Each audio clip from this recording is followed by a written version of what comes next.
Ma'am ఇప్పటి వరకు మీరు చాలా కేసెస్ చూసింటారు కదా! యెస్. అంటే ఇప్పటి వరకు మీరు ఫేస్ చేసిన క్రిటికల్ కేస్ ఏదైనా ఉందా? ఎక్స్‌పీరియన్స్ షేర్ చేసుకుంటారా మాతోని?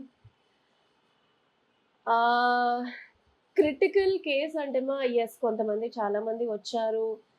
ఆహ్, నా one of my beautiful experience ఏంటి అనంటే, ఒక ఆమె ఆల్‌మోస్ట్ 6-7 అబార్షన్స్ అయిందనమాట బయట. హ్మ్. ఎక్కడ ప్రెగ్నెన్సీ నిలవలేదు. హార్డ్‌లీ థర్డ్, ఫోర్త్ మంత్ వరకు వచ్చి ఆగిపోయేది. నేనిక్కడ మెడిసిన్స్ అన్నీ పెట్టి, కొన్ని ఉంటాయన్నమాట మెడిసిన్స్ అన్నీ పెట్టి, వాళ్ళు డెలివరీ వరకు వచ్చి బేబీ హెల్తీగా పుట్టింది. That is one of my beautiful experiences. ఇలాంటి చాలా ఎక్స్‌పీరియన్సెస్ ఉన్నాయి.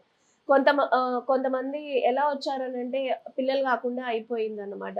బట్ ఇంకొక ఫస్ట్ చైల్డ్ చనిపోవడం వల్ల, సెకండ్ చైల్డ్ చనిపోవడం వల్ల మళ్ళీ ప్రెగ్నెన్సీ కావాలి అని వచ్చారు. హ్మ్. ఇక్కడే రీకనలైజేషన్ చేసాం. రీకనలైజేషన్ అంటే ట్యూబ్‌ని అతికించామనమాట. హ్మ్. ట్యూబ్‌గా అతికించి వాళ్ళు న్యాచురల్‌గా కన్సీవ్ అయ్యి, వాళ్ళు డెలివరీ అయ్యి హ్యాపీగా వెళ్లారు.